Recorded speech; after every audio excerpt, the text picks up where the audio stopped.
नमस्कार दोस्तों, मैं हूं लोकेंद्र मिश्रा और आप सबका स्वागत है। आज के इस वीडियो में हम देखने वाले हैं इंटीरियर ऑफ अर्थ के बारे में।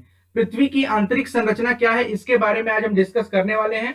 तो आइए शुरुआत करते हैं आज के इस टॉपिक की।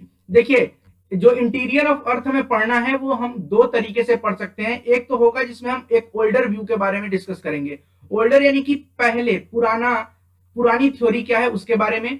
और दूसरा एक होगा न्यू या फिर मॉडर्न थ्योरी, जिसमें कि हम जिस चीज को भी मानते हैं वो खास करके मॉडर्न थ्योरी को मानते हैं, लेकिन ओल्डर थ्योरी का भी अपना सिग्निफिकेंस है। कारण क्या है कि ओल्डर थ्योरी के माध्यम से हम कई सारी थ्योरीज को समझते हैं। जैसे कॉन्टिनेंटल ड्रिफ्ट थ्योरी एक आती है कि कैसे अलग अलग जो आज हमें महाद्वीप देखने को मिलते हैं वो कैसे बने, तो उसके बारे में हम डिस्कस करते हैं। तो ओल्डर व्यू वहां पे यूज हो जाता है। तो आइए डिस्कस करते हैं। देखिए, ओल्डर व्यू के हिसाब से मैंने यहाँ पे एक डायग्राम बनाया हुआ है। ये तीन तरीके से अर्थ को हमने डिवाइड किया हुआ है। पहले की आप मान लीजिए, देखिए हमारी पृथ्वी गोल है। यहाँ पे कुछ कुछ भाग जो हैं, जैसे मान लीजिए ये जो मैंने ऊंचा भाग बनाया है, इसको अगर हम मान लेते हैं कि महाद्वीप है। ये ऊंचे भाग का मतलब है महाद्वीप। अब महाद्वीप में आप जो हम जिस जमीन पर हैं वो भी ले सकते हैं। उसके अलावा जो भी माउंटेन्स वगैरह हैं वो सब के सब कहाँ आएंगे, इस महाद्वीप पे आएंगे। इसको हम इंग्लिश में बोलेंगे तो कॉन्टिनेंट बोलेंगे। ठीक है, इसको कॉन्टिनेंट बोलेंगे। और जो गहरा है, जो ये क्षेत्र है, ये जो क्षेत्र है जो गहरे हैं, इनको हम बोलते हैं ओशियनिक क्रस्ट। अगर हम क्रस्ट बोले तो इसको बोलेंगे ओशियनिक क्रस्ट और इसको बोलेंगे कॉन्टिनेंटल क्रस्ट। ठीक है, अब यहाँ पे हम डिस्कस करते हैं कि ओल्डर व्यू के हिसाब से पृथ्वी की संरचना क्या है। तो तीन भाग में हमने डिवाइड किया है। यहाँ आपको दिख रहा होगा एक पार्ट ये है, पूरा ये वाला रीजन जो है आपको दिख रहा है ये, और दूसरा है ऊपर वाला ये रीजन, ये जो रीजन आपको दिख रहा है, और तीसरा ये रीजन है जो आपको यहाँ दिख रहा है। यहाँ पे हमने लिखा हुआ है निफे। निफे का मतलब होता है Ni और Fe, यानी कि यहाँ पे निकेल और ferrous, nickel plus ferrous. Ferrous का मतलब क्या होता है, तो आयरन होता है। यानी कि पृथ्वी के जो सबसे नीचे वाला भाग है वहां पे निकेल और फेरस की अधिकता है, यानी कि आयरन और निकेल जो है वो अधिक मात्रा में है। इसका मतलब ये हुआ। इससे ऊपर बढ़ते हैं तो जो दूसरा लेयर है उसको हम कहते हैं सीमा। सीमा का मतलब हुआ यहाँ पे सिलिकॉन। Si का मतलब यहाँ पे है सिलिकॉन, और Ma का मतलब यहाँ पे है मैग्नीशियम से। तो सिलिकॉन और मैग्नीशियम यहाँ पे अधिकता में पाए जाते हैं। और जो सबसे ऊपर का लेयर है इसको हम कहते हैं, जो हमने यहाँ पे बनाया हुआ है ना आपको, कॉन्टिनेंटल क्रस्ट। ये देखिए, ये कॉन्टिनेंटल क्रस्ट जो है आपका, ये जो दिख रहा है, तो ये ऊपर वाला जो लेयर है वो वास्तव में और कुछ नहीं है बल्कि कॉन्टिनेंटल क्रस्ट ही है। और कॉन्टिनेंटल क्रस्ट का मतलब हुआ कॉन्टिनेंट्स या महाद्वीप हमारे जिस क्रस्ट से बने हुए हैं। यहाँ पे लिखा हुआ सियाल। सियाल का मतलब क्या हुआ, तो वही सिलिकॉन और उसके साथ साथ एल्यूमिनियम एक एक्स्ट्रा ऐड हो गया है। यहाँ पे मैग्नीशियम ना होके एल्यूमिनियम है। ये जो खास करके ये रीजन है, बीच वाला जो रीजन है, इसमें जो मैग्नीशियम होता है वो डोमिनेट करता है। मैग्नीशियम जो एलिमेंट है ये डोमिनेट करता है इसमें। और यहाँ पे आपका निकल और फेरस मैंने जैसा कि बता दिया। रॉक्स की बात करें तो ये बसाल्ट रॉक होते हैं। बसाल्ट रॉक इसको बोलेंगे बसाल्ट। और नीचे वाला जो है ये डेंसर होगा। निकल के चलते इसका क्या होगा, डेंसिटी अधिक होगी।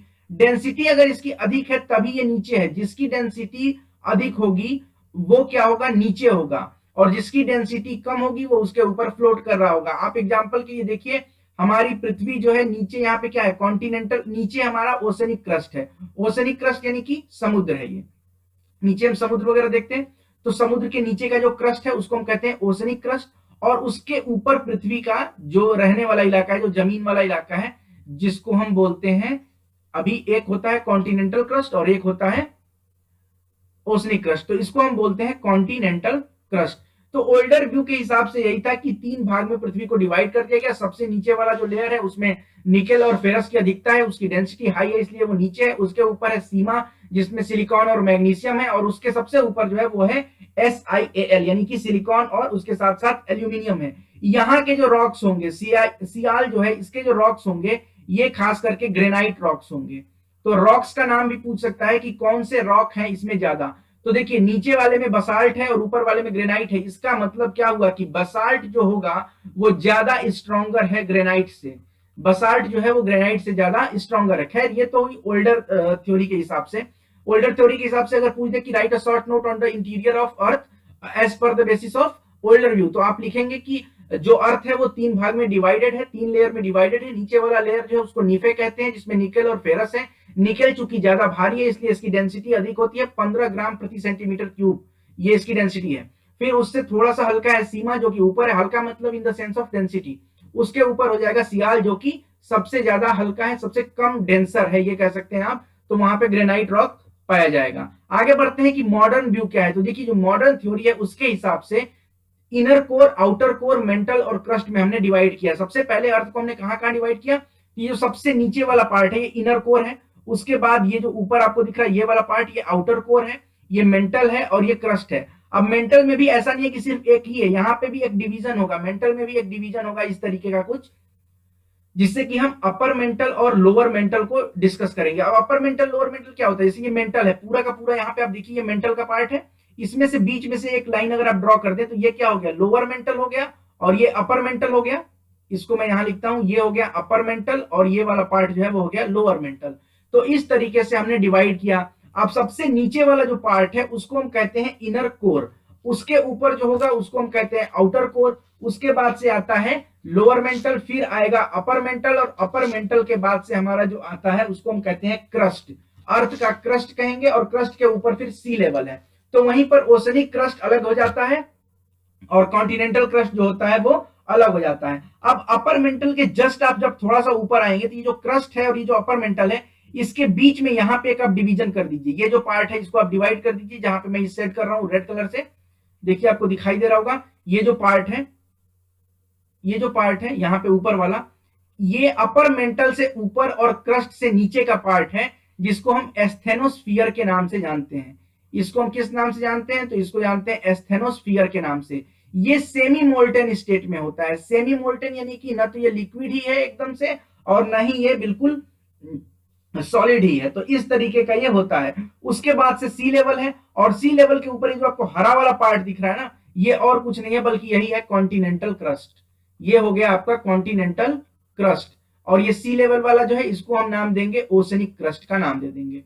ठीक है, ये हो गया ओशनिक क्रस्ट और कॉन्टिनेंटल क्रस्ट जो हमने पुराने वाले व्यू में देखा था, ठीक वैसे ही यहां पर भी पता चल रहा है। आउटर कोर जो होता है, ये जो आपको येलो कलर से दिखाया जा रहा है, आउटर कोर जो होता है ये लिक्विड होता है, ये इसका जो स्टेट होगा ये लिक्विड स्टेट होगा, और इनर कोर जो होगा वो लिक्विड नहीं होता है। अब आप कहेंगे कि ये सॉलिड है, फिर ये लिक्विड है, फिर अलग है, तो ये इसी तरीके से संरचना होती है। ऊपर वाला जो सबसे पार्ट है ये तो खैर अलग है, कॉन्टिनेंटल क्रस्ट और ओशनिक क्रस्ट। यहाँ पे जो बीच में मैंने सेट किया है ये एस्थेनोस्फीयर जो होता है वो सेमी मोल्टेन स्टेट में पाया जाता है। देखिए 6371 किलोमीटर यहाँ पे लिखा हुआ है, ठीक है, 6371, ये क्या है, अर्थ का रेडियस है, यानी ऊपर से लेकर और नीचे तक अगर अर्थ की डेप्थ नापी जाए तो इतना आएगा, इसी को हम कहते हैं रेडियस ऑफ अर्थ। ठीक है, ये कुल दूरी है यहां से लेके आप जाएंगे तो उसके ऊपर आप पहुंचेंगे तो 5150 लिखा हुआ है, यानी कि इनर कोर जो है वो 5150 किलोमीटर पे खत्म हो जाता है। इनर कोर जो है वो 5150 किलोमीटर पे खत्म होता है। फिर आता है 2900 किलोमीटर पे, क्या है, 2900 किलोमीटर पे आउटर कोर खत्म होता है। उसके बाद से 700 किलोमीटर तक अपर मेंटल है, 700 किलोमीटर तक, सॉरी लोअर मेंटल, ये 700 किलोमीटर तक जाएगा। और यहाँ फिर 30 किलोमीटर के आसपास ऊपर थोड़ा सा जैसे बढ़ेंगे आप, ये देखिए अपर मेंटल, लोअर मेंटल, और फिर ये 100 किलोमीटर के लेवल पे जब आप पहुंच रहे हैं तो आपको मिल रहा है कौन सा, एस्थेनोस्फीयर के ऊपर वाला जो पार्ट आपको मिल रहा है। एस्थेनोस्फीयर के ऊपर वाला जो पार्ट है वो आपको 100 किलोमीटर के आसपास के ऊपर मिल रहा है। यहाँ पे जहां पे ये क्रस्ट, जहां पे क्रस्ट और मेंटल की डिसकंटिन्यूटी होती है, डिसकंटिन्यूटी मतलब यहाँ पे मान लीजिए क्रस्ट है, ये क्रस्ट है और ये है, यहां से शुरू होता है मेंटल। तो क्रस्ट और मेंटल के बीच में ये जो पार्ट आपको दिख रहा है ना, इसको हम एक नाम देते हैं और इसको हम कहते हैं मोहो डिसकंटिन्यूटी। मोहो डिसकंटिन्यूटी, मोहो डिसकंटिन्यूटी इसको हम कहते हैं। इसके बाद से जब हम नीचे बढ़ेंगे तो जो कोर और मेंटल के बीच में होता है, कोर और मेंटल, ये हो गया, देखिए सबसे पहले मैं बता दूं आपको कि ये ऊपर वाला क्या है भाई, ये हो गया क्रस्ट, ये हो गया मेंटल, और मेंटल के नीचे क्या है, तो कोर है, तो इनर कोर और आउटर कोर अपने आप से यहाँ पे है। इन दोनों के बीच में जो डिसकंटिन्यूटी है ना, मतलब दोनों को जोड़ने के लिए जो यहाँ पे पॉइंट है, इस पॉइंट का हम नाम देते हैं गुटेनबर्ग डिसकंटिन्यूटी। तो इसका नाम हो गया दोस्तों गुटेनबर्ग डिसकंटिन्यूटी, गुटेनबर्ग डिसकंटिन्यूटी। ये एसएससी वाले इतना ज्यादा तक लेवल पे आप जा सकते हैं। इसके अलावा जो यूपीपीएससी वगैरह के लोग हैं वो इसको खास करके ध्यान देंगे, क्योंकि यहां से प्रश्न आपका बनता है, क्वेश्चन ये पूछा जाता है कि क्रस्ट और मेंटल के बीच में कौन सी डिसकंटिन्यूटी फाउंड होती है। तो हमारा आंसर हो जाएगा कि Moho discontinuity is found between the joining of crust and mantle. उसके बाद से प्रश्न पूछते हैं कि मेंटल और कोर, ये नीचे वाला जो है ये कोर है ना, मैंने बताया आपको ये कोर है, तो मेंटल और कोर के बीच में कौन सी डिसकंटिन्यूटी पाई जाती है? तो दैट इज गुटेनबर्ग डिसकंटिन्यूटी। ये हमारे मॉडर्न व्यू के हिसाब से ऐसा हम मानते हैं कि इस तरह से है। अब मेंटल को भी हमने बताया कि दो भाग में डिवाइड है, अपर मेंटल और लोअर मेंटल। अपर पार्ट जो होगा उसको अपर मेंटल कहेंगे और जो नीचे वाला पार्ट है वो लोअर मेंटल। क्रस्ट को हम एक और नाम से जानते हैं, जो अर्थ का क्रस्ट है इसको हम एक और नाम से, मैं यहां पे लिखता हूं क्रस्ट, क्रस्ट को हम एक और नाम से जानते हैं और वो नाम जो है उसी को हम कहते हैं लिथोस्फीयर। क्रस्ट का एक और नाम है लिथोस्फीयर। ये हमेशा सॉलिड स्टेट में रहेगा और यहाँ पे सेडिमेंट्री रॉक्स होंगे, ठीक है, सेडिमेंट्री रॉक्स होंगे यहाँ पे, और इसको हम कहते हैं लिथोस्फीयर के नाम से भी इसको हम जानते हैं। क्रस्ट जो है वो सबसे अपर मोस्ट पार्ट है, मैंने बताया। और क्रस्ट को दो भाग में मैंने डिवाइड करके भी बताया कि एक होता है कॉन्टिनेंटल क्रस्ट और एक होता है ओशनिक क्रस्ट, ठीक है। मोहो डिसकंटिन्यूटी और कॉन्टिनेंटल क्रस्ट, ओशनिक क्रस्ट, इसके बारे में हमने डिस्कस किया। फिर हम देखिए कोर क्या है, ये सबसे इनर मोस्ट लेयर जो होता है, सबसे अंदर वाला ये जो लेयर है ना, सबसे इनर मोस्ट, इसको हम कहते हैं कि कोर है। और ये डेंसर मटेरियल से बना होता है, निकेल और आयरन, जैसा कि आपने ओल्डर व्यू में भी देखा था कि नीफे यहाँ पे पाया जाता था, तो निकेल और आयरन से मिलकर बनता है। आउटर कोर के बारे में मैंने आपको बता ही दिया यहाँ पे ना कि ये लिक्विड होता है। आउटर कोर यहाँ पे मैंने लिखा हुआ है कि आउटर कोर जो होता है ये लिक्विड होता है, क्योंकि टेम्परेचर अचानक से बढ़ता है और वहां पे टेम्परेचर और प्रेशर का ऐसा एक कॉम्बिनेशन बनता है कि जो आउटर कोर होता है वो लिक्विड हो जाता है। जबकि इनर कोर जो है वो बहुत ज्यादा डेंस है, बहुत ज्यादा डेंस है, इसका मतलब वो सॉलिड है। बहुत ज्यादा डेंस का मतलब क्या हुआ, डेंसिटी अधिक है, मतलब कि वो सॉलिड है।